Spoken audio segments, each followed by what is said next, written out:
আজকের সকালের নাস্তা মাশাআল্লাহ, মুড়ি মাখা তেল পেঁয়াজ দিয়ে, আবার চাউল ভাজা, কলিজা ভুনা মাংস, যাতে আমি এটা মুড়ি দিয়েও মাকে খাইতে পারবো।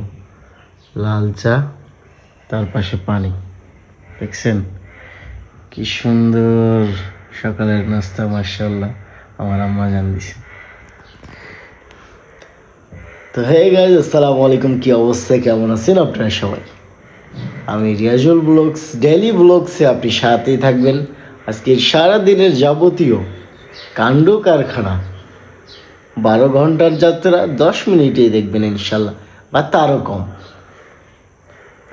চলেন। হ্যাঁ চলেন বন্ধুরা, আজকে একটু কথা বলে ঘুরে আসি। একটা জিনিস জানেন, আমার গাড়িটা আমি ওই সন্তানটা চালু করতে দিয়ে গেছিলাম। আমার মা ওনার শাড়ি দিয়ে আমার গাড়িটা ঢাকা রাখে, শাড়ি দিয়ে। আমি যেরকম আমার মায়ের কাছে খুব শখের, ভালোবাসা, তেমনি এইটাও আমার কাছে সেরকম শখের, ভালোবাসা। তাই আমি আমার মায়ের যেরকম প্রিয়, আমার জিনিসগুলো আমার মায়ের প্রিয়। এটা বোঝানোর জিনিস না, অনুভব করার জিনিস। মেন কথা, যদি ক্যামেরা ধরা একটা লোক থাকতো না, আপনাদের আরো সুন্দর করে বিস্তারিত আমি দেখাচ্ছি। মেন কথা, আমাদের এইদিকে সত্যি কথা বলতে ব্লগ বানাতে দূরে থাক, কেউ ক্যামেরাও ধরবে না। কাউকে যদি আমি বলি যে ভাই ক্যামেরা ধরতো, আমি একটা ভিডিও করি, তাও ধরবে না। বলবে যে হ্যাঁ ক্যামেরা ধরবো, মানুষ কী বলবে, লোক লজ্জার ব্যাপার, মানুষ হাসবে, ইত্যাদি ইত্যাদি। কিন্তু আজ থেকে 5 বছর বা 10 বছর পর দেখবেন, 2030 হোক বা 35 সালে ওই লোকের বলবে কাজ ওই সময় ভিডিও বানাইতাম।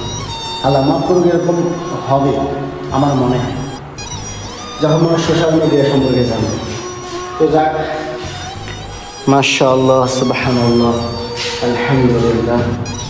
বাকি কথা অন্য জায়গায় হবে ইনশাল্লাহ।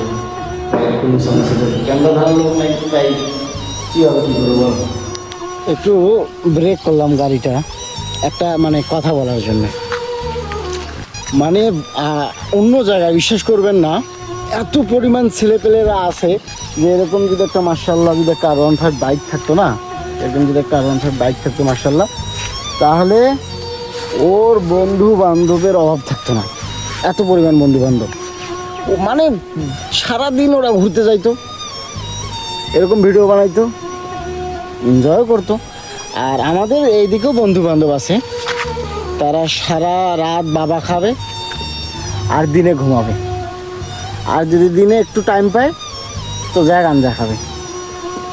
ঘোরার কারো ইচ্ছা নাই, জীবন কাক কয়, এটা ওরা উপলব্ধি করে না। ওদের কাজ ঘোরা, রাতে বাবা খাওয়া, আর সারা রাত জাগা, ক্যাসিনো খেলা, তারপরে দিনে ঘুমানো। আর বললাম না, একটু ফাঁক পাইলে গাঞ্জা মারে। বাকি আরো বিস্তারিত বলবো, এখন থাক। অবশেষে আর কিছু করার নেই। এই যে দেখুন বাইক, এই দেখুন পাশে রাখে দোকানের মধ্যে বসে আছে। কী করবো বল, একা কীভাবে ঘুরবো, আর ব্লকে বানাবো কীভাবে, কী বলবো।